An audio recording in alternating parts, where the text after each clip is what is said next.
안녕하세요. 크립토TV입니다. 오늘 밤 자정 무렵에 클래리티 법안의 표결을 앞두고 있는데요. 물론 통과도 중요하겠지만 이와 상관없이 한참 전부터 미리 준비했었던 기관들의 행동을 살펴보도록 하겠습니다. 그 전에 굉장히 재밌는 통계가 있어서 소개를 드려보겠습니다. 매월 중순쯤에 비트코인이 자주 상승을 해왔다라고 K33의 리서치 회사가 이런 얘기를 하더라고요. 노르웨이 회사로 알고 있는데요. 아무튼 이들의 주장에 따르면 매월 중순쯤에 비트코인이 상승을 해왔는데 그 이유가 스트래티지의 STRC라는 이 배당주를 사서 배당을 받으려는 수요가 중순쯤마다 계속 올라가더라. 이 얘기를 하고 있는 겁니다. 좀 더 살펴보면요. STRC가 매월 말에 배당을 지급하고 있다. 요거를 이제 격주로 지급하는 걸로 뭐 박분혜 많이 하고 있잖아요. 그렇지만 주주 확정 기준일은 매월 15일이다. 쉽게 얘기하면요. 매월 15일이 배당 락이라는 겁니다. 이때 들고 있으면 배당 주고 안 들고 있으면 안 주고. 그러니까 배당을 받으려고 이 중순쯤에 STRC를 매수를 하면 주가가 100달러 근처로 회복이 되고 이 STRC가 100달러 근처에서 계속 놀고 있는 그런 주식인데 중순쯤만 되면 사람들이 막 사니까 100달러로 회복이 된다는 거예요. 그러면 그 샀던 돈을 가지고 스트래티지가 비트코인을 다시 사게 되니까 그래서 중순쯤에 올라가더라. 이런 얘기를 하고 있는 겁니다. 자, 요약을 하자면 STRC라는 배당주가 탄생한 이래 배당이 뭐 10%가 넘어가고 하니까 꽤나 인기가 있는 종목 같아요. 그래서 매월 중순, 정확히 얘기하면 한 10일에서 15일쯤에 비트코인이 자주 올라가더라. 뭐 이런 얘기를 하고 있는 겁니다. 그래서 제가 검증을 위해서 이게 정말 맞는 말인지 한번 확인을 해봤습니다. 근데 STRC가 탄생한 이후가 중요하겠죠. 제가 알아보니까 요게 25년도 7월 달에 생겼더라고요. 그래서 좀 영향력을 갖기 위해서 25년 8월 이후부터 지금까지 매월 10일에서 15일에 비트코인의 상승률을 제가 한번 좀 여러 AI를 돌려서 찾아봤는데요.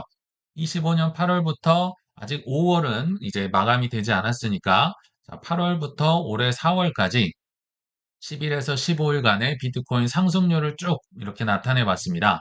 근데 한눈에 보시더라도 초록색이 많이 보이죠? 9번 중에서요, 2번만 하락이 있었어요. 지금 이 기간 내에는 비트코인의 큰 하락 기간이 포함이 돼 있죠. 25년 10월부터 올해 2월까지 쭉쭉 떨어졌는데, 그러거나 말거나 10일에서 15일간은요, 하락이 2번밖에 없었다. 즉, 9번 중에 7번이 상승이었고, 평균 상승률을 보더라도 2.66% 정도로 꽤나 상승을 했었다. 뭐 이거는 어느 정도 좀 검증이 된 것 같네요. 자, 근데 그러면 에이, 이 표본도 적은데 이걸 가지고 통계로서 가치가 없잖아라고 하시는 분들이 있을까 봐 제가 좀 더 길게 최근 2년 기준으로도 한번 살펴봤는데요. 좀 공통적으로 시사하는 바가 있는 것 같아요. 결론부터 말씀을 드리면 자, 그래서 제가 세 단계로 한번 알아봤습니다. 최근 2년 기준으로 10일에서 15일은 수익률이 어땠는가? 또는 한 달을 딱 반으로 잘라서 1일부터 15일까지는 어땠는가? 혹은 16에서 말일까지 비트코인의 상승률이 어땠는지를 최근 2년 기준으로 다 한번 뽑아봤거든요. 그래서 일단은 24년 5월부터 25년 4월 더 옛날 1년 기준 자료가 나와 있긴 한데 결론부터 말씀드리면 10일에서 15일간 상승 확률, 상승 월수가 무려 24개월 중에 21개월이 10일에서 15일간 올랐더라고요. 기간을 쫙 늘려보더라도 STRC가 나오기 전이죠. 이때까지 다 포함을 하더라도 10일에서 15일 때는 대부분이 올랐다. 그리고 상승률도 뭐 3.14%로 나쁘지 않았다. 뭐 최대 상승폭도 최대 하락폭보다 2배 이상 더 높네요. 자, 그래서 과거 24년부터 25년 일단 데이터를 보면요. 일단 10일에서 15일 한눈에 보시더라도 초록색이 굉장히 많죠. 빨간색은 단 한 번밖에 없었다. 생각보다 많이 올랐다. 그리고 월 초랑 월 말로 기준으로 보더라도 일단 월 초에서 15일까지는 빨간색이 한 4개 정도 있네요. 대부분이 초록색이었다. 근데 15일에서 말일로 가면 조금 뭐가 바뀝니다. 빨간색이 조금은 더 많아지는 느낌이 있죠. 자, 뒤로 한번 더 가볼게요. 요거는 이제 최근 1년 기준이죠. 제가 선을 그어 놓은 거는 그 밑으로가 STRC가 생겼는데요. 뭐 STRC가 생기거나 말거나 아무튼 비슷한 통계가 나옵니다. 초반이 첫 줄이 10일에서 15일 통계. 거의 뭐 초록색 받칩니다. 그래서 24개월 중에 21개월이 상승을 했고 평균 상승률도 3.14%다. 10일에서 15일이 굉장히 좋았네요. 그리고 1일에서 15일로 보면 평균 상승률이 오히려 더 좋습니다. 물론 중간중간에 빨간색이 있긴 한데요. 생각보다 빨간색의 퍼센티지가 마이너스 0.5%, 마이너스 0.6%, 마이너스 0.7% 생각보다 떨어지지 않고 있죠. 오히려 평균 상승률은 1일에서 15일이 더 높습니다. 3.54%가 나왔고요. 반면에 16일부터 그 달의 말까지의 수익률을 보면 한눈에 보시더라도 막 무시무시한 마이너스 퍼센티지가 있네요. 즉 마이너스 1%의 평균 상승률을 나타내더라. 그러니까 어느 정도 이분의 촉이 사실이었던 것 같아요. 최근 2년으로 늘려보더라도요. 근데 여기서 그럼 어떤 시사점이 있냐면요. 왜 월초가 좋을까? STRC가 있기 전에도 월초가 좋았잖아요. 이거는요, 이 지금 상승장이 기관 장세라는 겁니다. 기관들은요, ETF라든지 기관의 자금이 월 초에 들어오는 경향이 매우 높다. 근데 뒤로 갈수록, 월 말로 갈수록, 분기 말로 갈수록, 우리 다 알고 있지만요, 개인들은 이거 뭐 리밸런싱 하거나 차익 실현을 하거나 이러지 않거든요. 그러나 기관들은 리밸런싱과 차익 실현을 특히 16일에서 30일 그 시기에 해주면서 오히려 파는 경향이 강하다. 그러니까 전형적인 기관 장세의 비트코인 상승 추세였다라고 보시면 될 것 같습니다. 반대로 그러면 개미들은 월급을 보통 언제 받습니까? 아마 대부분의 사람들이 월 말에 받을 거예요. 뭐 20일에서 30일에 받을 것이다. 그러면 개미들은 월 말에 월급을 받는데도 불구하고 지금 월 말이 계속 안 좋았다. 무슨 얘기냐면 개미들의 월급을 받아봤자 안 산다는 겁니다. 개미들의 매수세가 거의 개미 눈물만큼 나오면서 월 말로 갈수록 안 좋아졌다. 그쵸? 그래서 지금까지 계속 기관들만의 장세였다. 그리고 이런 상황에서는 월 초 15일 전 상승 통계가 있었다. 앞으로 개미가 뭐 들어오면 달라질 수는 있겠지만 뭐 이런 참고사항 통계가 있었다는 걸 한번 먼저 보여드리려고 한번 소개를 드려봤습니다. 자, 이제 본론으로 들어가 볼 텐데요. 분위기가 아주 많이 좋아지진 않았지만 사실 살짝 좋아졌죠. 살짝 좋아지자마자 갑자기 최근 들어서 계속 언론에 나와서 말을 바꾸는 유명 인사가 있습니다. 저는 이분이 나오면 오히려 좀 불안하다라는 생각이 들었는데 바로 그분이 아더 헤이즈죠. 자, 5월 12월경부터 뭐 굉장히 급진적인 발언을 내놓고 있습니다. 비트코인 강세장은 이미 시작이 됐다. 이거 9만 달러 돌파 가즈아를 외치고 있고요. 뭐 비트코인 강세장은 이미 2월 말부터 시작됐다라고 진단했다라고 합니다.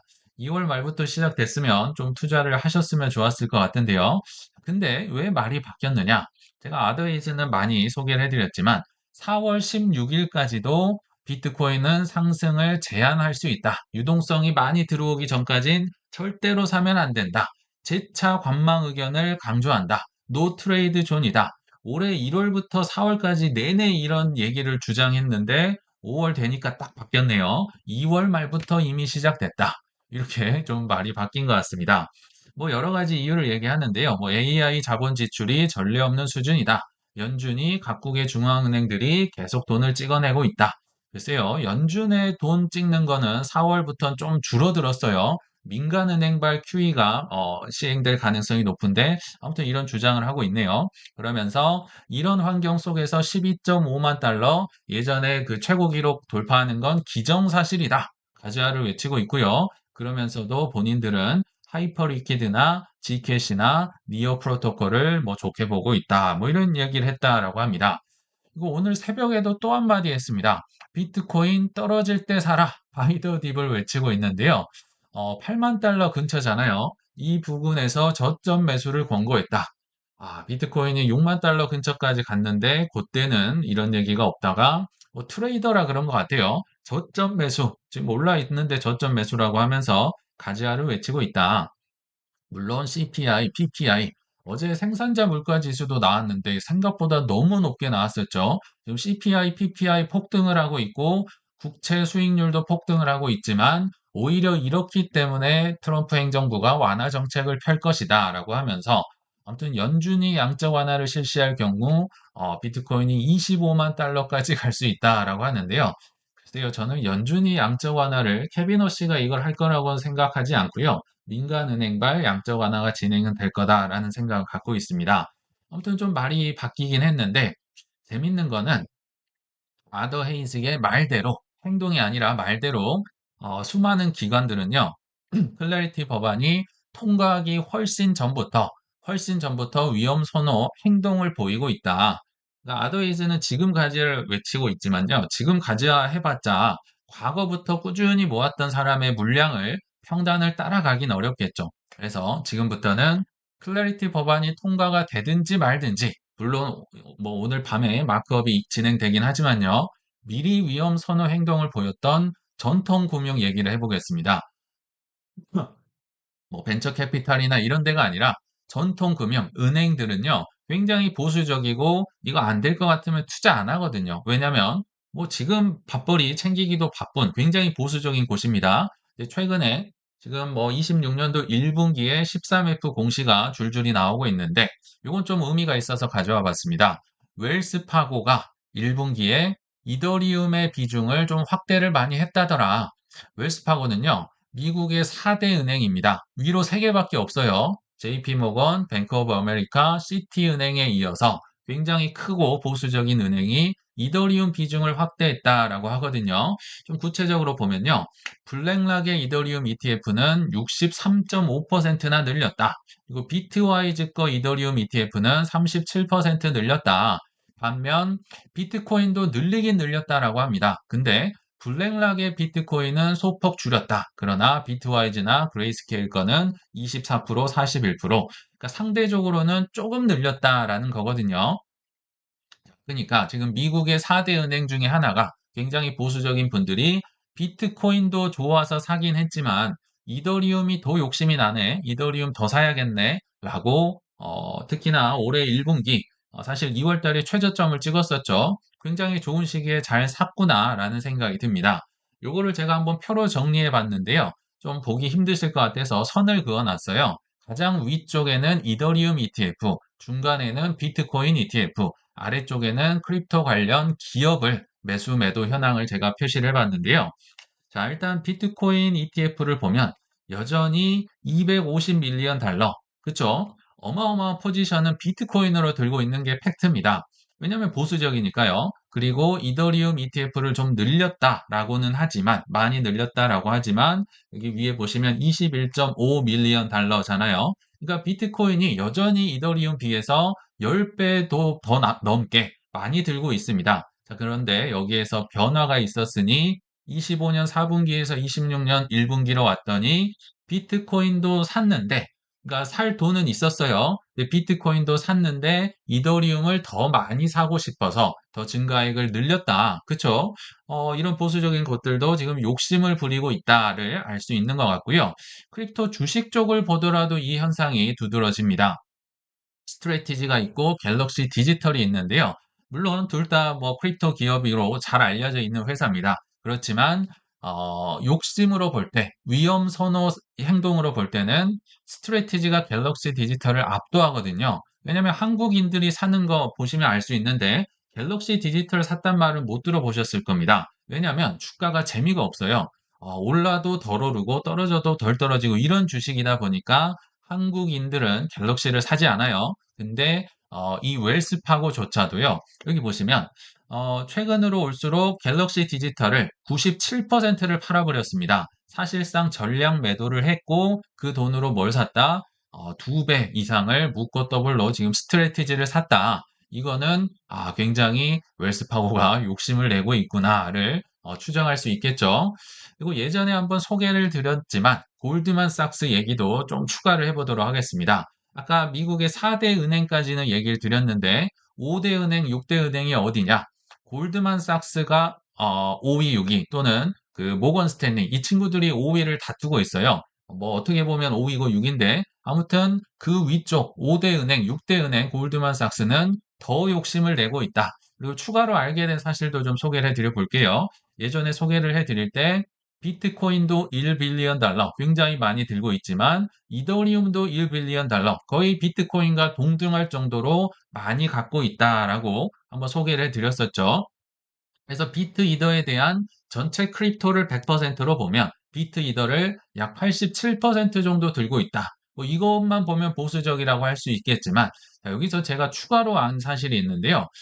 비트도 이거는 참고로 26년 1분기가 아니고요. 25년 4분기입니다. 26년 1분기는 아직 발표를 안 했어요. 그러니까 25년 4분기 10월 10일부터 굉장히 폭락을 맞을 때 비트코인을 여기 보시면요. 무려 39.4%를 팔아서 1.06 빌리언 달러였습니다. 저는 처음에는 이게 보유 금액 기준, 가격이 떨어져서 그런 줄 알았거든요. 아니더라고요. 비트코인을 많이 판 겁니다. 그리고 이더리움을 팔긴 팔았는데 조금 덜 팔았죠. 27% 정도 팔았다. 그러니까 기관들도요. 돈이 부족하고 막 다 같이 떨어지고 하면 비트랑 이더를 판다. 물론 뭐 꼭대기 근처에서 차익 실현을 했을 가능성도 있어 보입니다. 아무튼 이게 팔아서 그럼 어디에 썼을까요? 분명 어딘가 썼을 텐데 그게 이제 5년 4분기 기준으로 신규로 XRP랑 솔라나로 일부 흐름이 넘어왔다. 맛만 봤다라고 예전에 소개를 드렸잖아요. XRP랑 솔라나, 즉 시총 기준으로 야, 요게 좀 더 갈 것 같은데 비트를 가장 많이 팔았고 이더를 그 다음으로 판 돈으로 XRP랑 솔라나를 샀다. 26년 1분기 발표는 아직 안 났지만 뭐 어떻게 나올지도 한번 지켜보시면 뭐 재밌는 포인트가 있을 것 같아요. 즉 말씀드리고 싶은 게 지금 4위 은행이나 5위 은행이나 비트코인을 덜 사거나 심지어 팔면서 그 아래쪽으로 알트코인을 사고 있는 모습을 비록 아직 많진 않지만 이런 흐름이 나오고 있다라고 보시면 될 것 같고요. 자, 굉장히 지금 보수적인 친구들을 얘기한 거고요. 선수들은 더 작은 것들에 씨를 뿌리고 있다라고 보시면 됩니다. 작은 것, 알트에 씨를 뿌린다는 거는 아마 대부분 물려 있다는 거. 우리 알트코인과 크게 다르진 않을 겁니다. 물론 뭐 훨씬 전에 사서 큰 이익을 보는 것도 있겠지만, 자, 그 대표 선수가 누굽니까? A16G라고 해서 세계적인 벤처 캐피털 있죠. 자, 근데 최근에 이런 뉴스들이 자꾸 제 눈에 보이네요. A16G 연관 주소가 최근 한 달간 하이퍼리퀴드라는 탈중앙화 거래소 코인 있죠. 뭐 롱숏을 잘하는 분들이 이 거래소를 자주 이용을 하는데 6,700만 달러 정도를 한 달간 매집을 했고 스테이킹을 하는 것으로 보인다라고 여러 이제 온체인 데이터에 잡힌 것 같습니다. 뭐 하이퍼리퀴드가 일단 왜 그럼 이 친구들이 살까? 굉장히 전도 유망합니다. 그럼에도 바이낸스라든지 코인베이스라든지 업비트의 잠재적인 경쟁자거든요. 이 친구들이 이 롱숏을 자주 한다고는 하지만 현물도 하는 곳이거든요. 그러니까 바이낸스나 이런 데서 아무 데도 큰 데에서는 상장을 해주지 않고 있지만 코인게코 기준으로 시가총액이 15이나 되더라고요. 그리고 무엇보다도 ETF가 계속 런칭이 되고 있습니다. 하이퍼 리퀴드라는 곳에서요. 그러니까 ETF 매집 그 전에 미리 좀 사두는 게 아닌가라는 생각도 들고요. 최근에 이것도 한번 소개를 해드렸죠. 서클에서 자체 코인 아크라는 것을 3분기 즈음에는 아마 메인넷도 발표하고 상장을 하지 않을까 생각이 드는데요. 이 코인을 A16G가 주도를 해서 이들이 7,500만 달러를 투자했다라고 합니다. 물론 블랙록, 아폴로, 뭐 아이스, 뭐 아크 인베스트 등등이 투자를 했는데 지금 A16G가 뭐 하이퍼리퀴드라는 알트에도 약 7천만 달러, 아크라는 아직 나오지도 않은 코인에도 한 7,500만 달러 정도를 투자하고 있음을 볼 수 있겠죠. 근데 우리로 치면 어떤 느낌이냐? 여기는 워낙 큰 데니까 우리가 뭐 얼마나 투자하시는지 모르겠지만 평균 한 1억에서 2억 기준으로 잡는다면 한 500만 원 정도 이렇게 씨를 뿌리는 뭐 그런 느낌이 아닐까. 워낙 큰 데니까 7천만 달러라고 해봤자 한 700만 원 뭐 요런 우리로 보면 그런 느낌이라고 보시면 되지 않을까 생각이 듭니다. 그러면 왜 이런 데 투자를 할까? 그렇죠? 근데 제가 볼 때 하이퍼리퀴드는 ETF라든지 이미 기관들의 뭐 DAT 기업도 따로 있습니다. 그래서 요런 쪽을 미리 선점하는 게 아닐까 생각이 들고 아크라는 코인도 결국은 USDC가 뭐 입법 과정을 통해서 뭐 지니어스나 클래리티를 통해서 퍼져 나간다면 결국은 USDC가 엄청 왔다 갔다 하는 기관용 고속도로, 물론 뭐 이더리움도 있고 솔라나도 있고 여러 가지가 있지만 기관들, 서클이 본인들 수익을 위해서 따로 고속도로를 만들었잖아요. 그 기관용 고속도로를 미리 선점하기 위해서 이런 것들에 지금 씨를 뿌리고 있지 않나라는 생각이 들거든요. 자, 근데 이거 외에도 A16G는요, 예전에 한 1, 2년 전에 많이 소개를 해드렸던 것 같은데, 알트코인 투자를 정말 많이 합니다. 수백 개를 투자를 해요. 제 기억에만 한 400개, 500개를 뿌렸던 걸로 제가 기억이 나거든요. 근데 그걸 다 소개해드리긴 어렵고, 그냥 많이 투자한 알트코인 기준으로 제가 한번 정리를 해봤는데요. 뭐, 당연히 시가총액 순입니다. 뭐, 자잘한 코인들도 수십 가지, 수백 개가 있지만, 가장 많이 투자한 게 이더리움이고요. 그 다음이 XRP고, 그 다음이 솔라나고, 그 다음이 수이고, 아발란체, 유니스왑, 니어, 에토스, 월드, 리도, 그리고 그 밑으로도 뭐 옵티미즘, 알위브, DYDX, 셀로, 플로우, 아이겐레이어 등등등 수많은 기업에 투자를 했었거든요. 그러면 이런 생각이 드실 겁니다. 아니, 세계 최대 VC라고 해봤자 이렇게 많이 투자했으면 엄청난 손해를 봤을 것이고 뭐 망했어야 되는 거 아니냐? 아, 물렸네. 막 비웃으시는 분도 계실 수 있을 것 같아요. 자, 그러면 이 A16G라는 세계 최대 벤처 캐피탈은 알트코인 투자로 엄청난 손해를 볼 수도 있고 힘들 텐데 지금 뭘 믿고 이렇게 알트코인 씨를 뿌리고 있을까? 막 엄청난 몰빵은 아니지만 400개, 500개를 뿌렸거든요. 뭐 믿는 구석이 있을 거 아니에요? 비트 이더만 투자하면 될 것을 왜 이런 행동을 하고 있을까? 네, 오늘 아침에 뭐 이런 뉴스 중에 하나가 나오면서 어느 정도 좀 궁금증이 해소가 되지 않을까 생각이 드는데요. A16G가 미국의 중간 선거만을 위한 최대 기부자로 부상을 했다. 뭐 크립토 전체적으로 보면 뭐 리플도 있고 코인베이스도 뭐 공개 비공개로 엄청난 기부금을 냈겠지만 지금 중간 선거 관련해서 공개된 기부금 기준으로 최대 기부자로 지금 A16G가 치고 올라오더라. 지금 1억 달러가 넘는 투자를 로비를 한 것 같아요. 그래서 24년 대선 당시에도 6,300만 달러를 투자했는데 지금 거의 두 배로 증액을 해서 중간 선거를 후원하기 위해서 어떤 의원은 떨어뜨리고 어떤 의원은 낙선시키기 위해서 엄청난 돈을 지금 투자를 했더라. 물론 뭐 딱 쪼갤 수는 없지만 그 중에 한 절반 정도는 한 4,750만 달러 정도는 크립토 쪽에 이제 로비를 했고요. 나머지 반 정도는 AI 쪽에 투자를 했다. 그러니까 반반 나눠서 AI 반 크립토 반을 했었다라고 지금 나오고 있네요. 근데 이게 굉장히 이례적이라고 합니다. 개인 억만장자 혼자가 아니라 기업이 이렇게 최대 기부자로 올라선 거는 굉장히 이례적이다. 왜냐면요, 기업이 아니라 개인으로 하면 이건 정치 후원이잖아요. 내 개인적인 성향이다라고 좀 퉁치고 면피가 되는데요. 기업이 해버렸다가 잘못되면 해코지를 당할 수가 있거든요. 그럼에도 불구하고 지금 이름을 걸고 기업의 이름을 걸고 하는 게 이례적이다. 그럼 왜 이들이 이렇게까지 투자를 할까 생각을 해보면요. 과거로 보면 지금도 이렇게 생각하시잖아요. 코인은 도박이고 사기고 다 쓰레기고 이런 식으로 뭐 10년을 넘게 있다가 지금 여러 가지 로비를 통해서 입법이 계속 진행이 되고 있죠. 그리고 행정명령에서 뭐 401K를 통해서 뭐 크립토를 산다든지, 뭐 국부펀드를 통해서 산다든지, 뭐 전략 비축을 한다든지, 또는 선거에 많은 분들을 이제 크립토 우호적인 분들을 뽑는다든지, 여러 로비를 통해서 어떤 상황이 벌어지고 있습니까? 제도권으로 들어가냐 마느냐, 지금 이런 상황이 24, 25 계속 진행이 되고 있는 것 같습니다. 근데 그렇다고 해서 A16나 뭐 리플이나 코인베이스가요.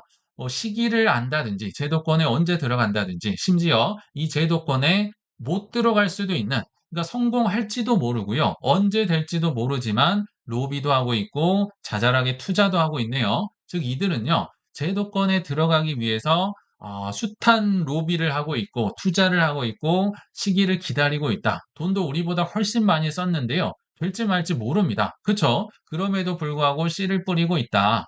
왜냐하면 이게 제도권 전에 초기 시장에 진입하는 게 워낙 중요하다는 걸 과거에 인터넷이나 핸드폰이나 이런 시대마다 알기 때문에 지금 씨를 뿌리는 게 필요하다라고 생각을 했을 것 같습니다. 요 인프라를 선점하려고 하고 있다. 그리고 만약에 지금은 긴가민가 하지만 뭐 좀 연기가 또 될 수 있어요. 그렇지만 결국은 제도권에 들어간다면 비트 이더 두 개만 남기고 다 죽을까요?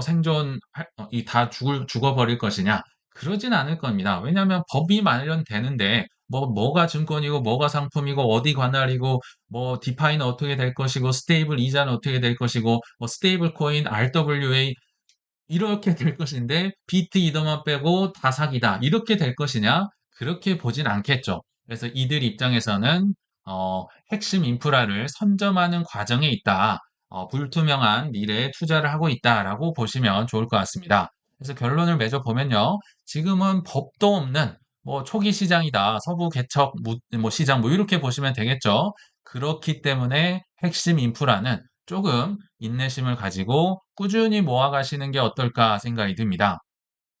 그럼에도 지금은 기대와 달리 하락이 길어지고 있죠. 그러니까 내가 본전만 오면 뒤도 안 보고 팔고 떠나겠다라고 하시는 분들이 아마 대다수일 겁니다만, 그렇지만 제도권으로 한 걸음 한 걸음 들어갈수록요, 스테이블 코인과 RWA의 핵심 고속도로는 중장기적으로도 뭐 큰 상승이 있을 거라 생각이 듭니다. 이게 생각보다 뭐 오래 갈 거란 생각이 들어요. 왜냐하면 수요가 폭발할 테니까요. 그래서 많이 쓰일 핵심 고속도로들은 꾸준히 대수를 모아 가시길 바라면서 이만 마치겠습니다. 시청 감사합니다.